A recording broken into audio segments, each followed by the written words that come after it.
आज दिनांक 15 फेब्रुवारी आजच्या प्रवचनाचा विषय, जेथे नाम तेथे मी आहेच. मला नामात पहा असे मी म्हणतो, याचा अर्थ मी देहात नसून माझी वस्ती नामातच असते.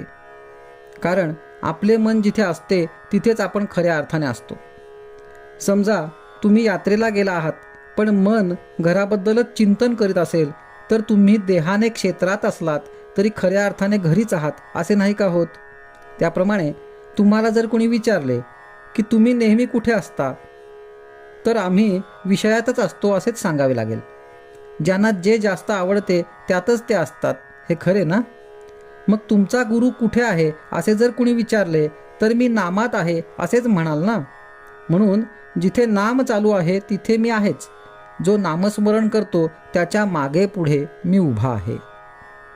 शास्त्री पंडित म्हणतात की आमच्याकरिता ज्ञानमार्ग आहे, पण त्यांच्या लक्षात येत नाही की तो अत्यंत कठीण आहे.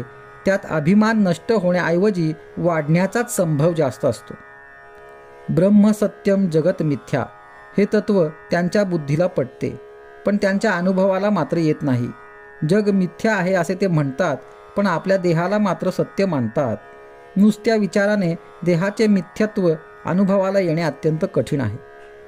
कर्मठ लोक म्हणतात की आम्ही आमच्या कर्ममार्गानेच जाणार, आमचा नामावर विश्वास नाही. आम्ही वेदांनी घालून दिलेली बंधने आणि नियम यांचे पालन करणार असे म्हणून ते बंधने आणि नियम यांचे इतके काही पालन करतात की ते बंधनालाच सर्वस्व मानतात. त्यांच्या हे लक्षात येत नाही की ईश्वर प्राप्ती हे साध्य असून बंधने आणि नियम हे साधनरूप आहेत. साध्य साधण्यापुरतीच ही बंधने पाळायला हवीत. फुलझाडांची बाग रक्षण करण्यापुरतेच तिचे कुंपण सांभाळायला हवे, पण ते कुंपणालाच सर्वस्व मानतात. त्याला खतपाणी घालून वाढवितात, आतल्या बागेकडे लक्ष देत नाहीत.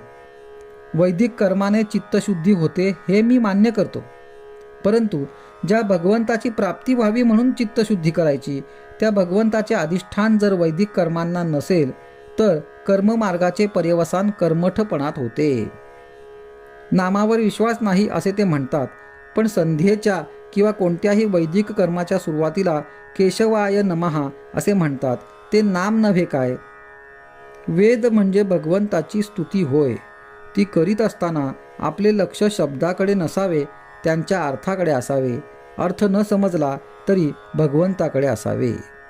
आजचा सुविचार, राम नाम हे ओंकाराचेच स्वरूप आहे.